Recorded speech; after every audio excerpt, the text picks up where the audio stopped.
Hello dear student, हम पढ़ रहे सॉलिड स्टेट।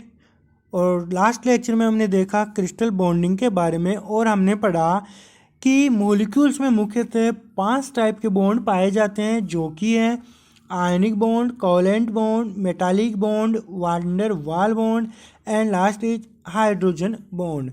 तो आज के लेक्चर में हम बात करेंगे आयनिक बॉन्ड के बारे में। तो सबसे पहले देख लेते हैं कि आयनिक बॉन्ड बनता कैसे हैं। जब इलेक्ट्रॉन दाता परमाणु इलेक्ट्रॉन ग्राही परमाणु के निकट आता है तो परस्पर आकर्षण बल लगने से संयोजी इलेक्ट्रॉन दाता परमाणु से ग्राही परमाणु में स्थानांतरित हो जाता है और वे विपरीत आवेश युक्त आयन बन जाते हैं।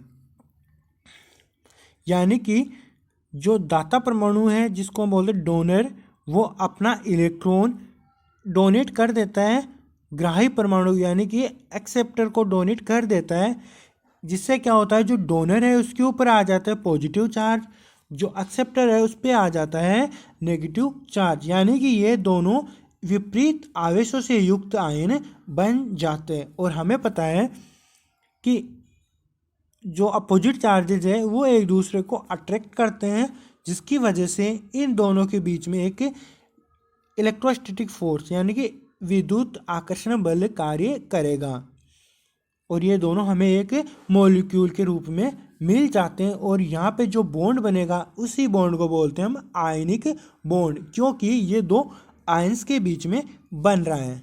चलिए हम इसको एग्जाम्पल की हेल्प से समझने की कोशिश करते हैं। तो एग्जाम्पल के लिए हम ले लेते हैं NaCl को। जैसा कि हम देख पा रहे हैं, जब Na को हम Cl के पास लेके आ रहे हैं तो Na का जो भारी वाला जो आउटर मोस्ट इलेक्ट्रॉन है वो Cl के अट्रैक्शन में आके Na से Cl की तरफ चला जा रहा है, जिससे हो क्या रहा है, Na के ऊपर पॉजिटिव चार्ज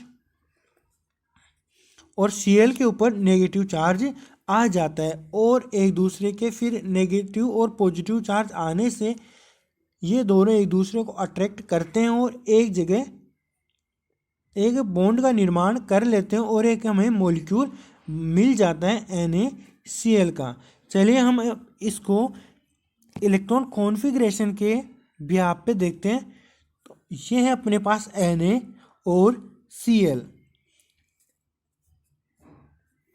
अभी Na के पास टोटल 11 इलेक्ट्रॉन्स हैं और Na अपना एक इलेक्ट्रॉन Cl को डोनेट करना चाह रहा है। अभी Cl के पास है 17 इलेक्ट्रॉन। जब हम दोनों को पास लेके आते हैं तो सेम इस तरह Na अपना एक इलेक्ट्रॉन Cl को डोनेट कर देता है, यानी कि उसके आउटर शेल है उसमें एक इलेक्ट्रॉन भेज देता है। उससे होता क्या है,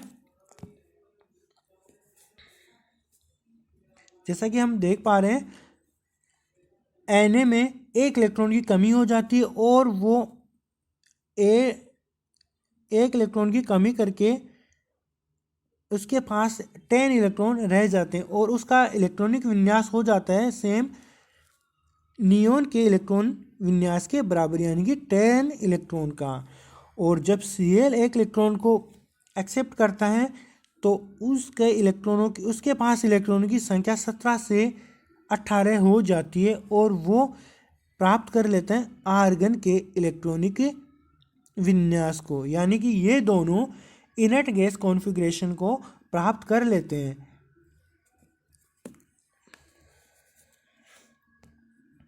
तो अब ये दोनों, जिससे क्या हुआ, Na पे आ गया पॉजिटिव चार्ज और Cl पे आ गया नेगेटिव चार्ज। अब इन दोनों के बीच में अट्रैक्शन फोर्स काम करेगा और इसी फोर्स की वजह से एक बॉन्ड बन जाएगा। वो ही बॉन्ड है आयनिक बॉन्ड। इन आयनों के मध्य परबल विद्युत आकर्षण बल लगेगा। अब जो दो आयन बन गए, एक तो पॉजिटिव एक नेगेटिव आयन, इन आयनों के मध्य बंध को आयनिका बंध बोलेंगे। तो यहाँ इन दोनों आयनों के मध्य जो बंध बनेगा उसी को हम बोलेंगे आयनिक आबंध।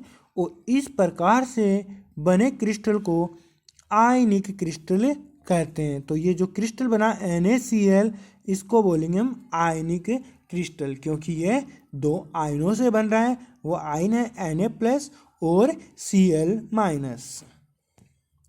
हमारा अगला टॉपिक है आयनिक क्रिस्टलों के लक्षण, कैरेक्टरिस्टिक ऑफ आयनिक क्रिस्टल। सबसे पहले है संसर्जक ऊर्जा, कोहेसिव एनर्जी। इसके बारे में हम डिटेल में बात करेंगे नेक्स्ट लेक्चर में। अभी मैं बता देता हूँ सहसंयोजक ऊर्जा क्या होती है। हमारे पास मान लो कोई क्रिस्टल है, उस क्रिस्टल को उसके जो आयन्स हैं उनमें तोड़ने के लिए जितनी एनर्जी की रिक्वायरमेंट होती है वो एनर्जी होती है कोहेसिव एनर्जी। आयनों के मध्य प्रबल स्थिर बल, कौन सा आकर्षण बल लगता है? प्रबल स्थिर बल लगने के कारण आयनिक क्रिस्टलों की संसर्जक ऊर्जा सापेक्षित अधिक होती है। क्यों होगी? क्योंकि इनके मध्य प्रबल विद्युत आकर्षण बल कार्यरत है। तो स्ट्रॉन्ग फोर्स लग रहा है, तो उस स्ट्रॉन्ग फोर्स को तोड़ने के लिए हमें बहुत ज़्यादा एनर्जी की ज़रूरत पड़ेगी। इसलिए इनकी संसर्जक ऊर्जा यानी कोहेसिव एनर्जी और बॉन्डों के कंपैरिजन में अधिक होती है, सापेक्षता अधिक होती है। अगले लक्षण की बात करते हैं, क्रिस्टल संरचना। आयनिक यौगिकों की सामान्यतः सुसंकुलित क्रिस्टल संरचना पाई जाती है। इनके एक संकुलित संरचना पाई जाएगी जिनके हम नेक्स्ट वीडियो में बात करेंगे। कठोरता, आयनिक क्रिस्टल प्रकृति में कठोर होते हैं। क्यों होते हैं? क्योंकि इनके मध्य स्ट्रॉन्ग इलेक्ट्रोस्टैटिक फोर्स वर्क कर रहा होता है, इसलिए ये इनका नेचर हार्ड नेचर के ये होते हैं। क्योंकि सीधी सी बात है, इनके मध्य प्रबल विद्युत बल कार्यरत है, इसलिए हमें ये कठोर लगते हैं। नेक्स्ट है गलनांक और क्वथनांक।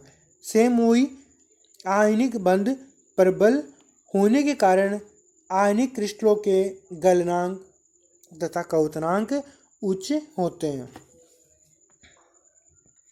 यहाँ पे क्या आएगा? तो क्रिस्टलों के गलनांक तथा क्वथनांक उच्च होते हैं क्योंकि इनके मध्य प्रबल बल कार्यरत होता है। यहाँ पे ये है बंध। नेक्स्ट है विद्युत चालकता। इन क्रिस्टलों में मुक्त इलेक्ट्रॉनों का अभाव होने के कारण चालकता कम होती है। मुक्त इलेक्ट्रॉन नहीं होते। क्यों नहीं होते? क्योंकि जो आउटर सेल में जो इलेक्ट्रॉन होते हैं वो किसी एक्सेप्टर यानी कि जो ग्राही परमाणु होता है उसके सेल में चले जाते हैं। यानी हम कह सकते हैं उन इलेक्ट्रॉन्स का बॉन्ड, वो इलेक्ट्रॉन्स बॉन्डिंग में आ जाते हैं, जिससे क्या होता है कि फ्री इलेक्ट्रॉन हमें मिलते नहीं है और बिना फ्री इलेक्ट्रॉनों के धारा का प्रवाह हो नहीं सकता। इसीलिए इनकी विद्युत चालकता कम पाई जाती है। लेकिन जब इनको घोल में डालते हैं तो ये अपने जो आयन्स हैं उनमें टूट जाते हैं और आयन्स हमें मिल जाते हैं। उससे क्या होगा? हमारे पास विद्युत की चालकता हमारे पास आ जाएगी। तो परंतु इनके गोल विद्युत के अच्छे चालक होंगे। क्यों होंगे? क्योंकि जब मॉलिक्यूल है तब क्या है, Na और Cl, यहाँ पे फ्री इलेक्ट्रॉन नहीं है। जब हम इनको किसी गोल में डालेंगे तो क्या होगा? ये अपने आयन्स में टूटेगा, यानी कि Na+ और Cl- में हमें एक मॉलिक्यूल से दो आयन मिल रहे हैं। तो इससे क्या होगा? ये अब विद्युत का कंडक्शन करेंगे। इससे क्या होगा? ये विद्युत के अच्छे चालक बन जाते हैं। विलेयता, ये क्रिस्टल पानी में आसानी से घुल जाते हैं और संघटक आयनों में टूट जाते हैं। यानी कि ये वाटर में आसानी से घुल जाते हैं। ये यहाँ पे होगा पानी में घुल जाते हैं। देख, जैसे डायग्राम में दिख रहा है, जब इनको हम वाटर में डालेंगे तो ये